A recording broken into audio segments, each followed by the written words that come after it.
Surat civil હોસ્પિટલમાં દર્દીઓની સુવિધા વધારવા માટે રાજ્ય સરકાર દ્વારા 47 નવી વ્હીલચેર અને 10 સ્ટ્રેચર આપવામાં આવ્યા છે। આ સાધનો હોસ્પિટલ સુપરિયાઓએ આજે સવારે સ્વીકાર્યા અને તાત્કાલિક વિવિધ વોર્ડમાં ફાળવ્યા।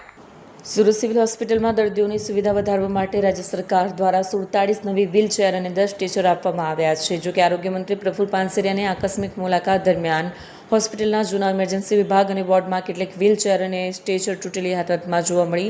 એક વ્હીલચેરનું પૈંડું તૂટેલું હતું, જ્યારે 2 સ્ટ્રેચરના હેન્ડલ ખરાબ થઈ ગયા હતા। મંત્રીએ આ અંગે નારાજગી વ્યક્ત કરતા તાત્કાલિક સમારકામ અને જાળવણીની સૂચના આપી। હોસ્પિટલ સૂત્રોએ જણાવ્યું છે કે નવા સાધનો મળ્યા છે, પણ જૂના સાધનોની નિયમિત તપાસની અવગણના થઈ હતી। હવે દર અઠવાડિયે ઓડિટ કરવામાં આવશે। દર્દીના સંબંધીઓએ રાહત વ્યક્ત કરી પણ જાળવણી વ્યવસ્થા સુધારવાની માંગ કરી। આજરોજ તબીબી અધિક્ષક doctor Parulben Vadgama, RMO doctor Ketanbhai નાયકની ઉપસ્થિતિમાં 47 જેટલા વ્હીલચેર અને 10 ગાદીવાળા સ્ટ્રેચર જે ઓક્સિજન સાથે વિવિધ વોર્ડ અને તાત્કાલિક વિભાગમાં આપવામાં આવ્યા।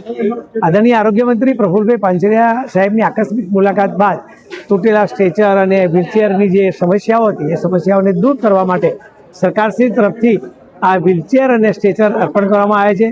તાત્કાલિક સારવાર વિભાગ ખાતે ઘણી વખતે ઘણી ઇમરજન્સી આવતી હોય છે, ત્યારે કોઈને ઝડપથી સારવાર માટે વ્હીલચેર કે સ્ટ્રેચર બીજે શોધવા ના જવું પડે। ઘણીવાર ઓક્સિજનની પણ જરૂરિયાત પડતી હોય છે, તે ઓક્સિજન પણ દર્દીને તાત્કાલિક લગાવી શકાય એ માટેની સુવિધા તાત્કાલિક વિભાગમાં પણ ઊભી કરવામાં આવી છે અને વોર્ડમાં દરેક નર્સિંગ સ્ટાફને પણ સૂચના આપવામાં આવી છે કે તૂટેલું વ્હીલચેર કે સ્ટ્રેચર વાપરવું નહીં।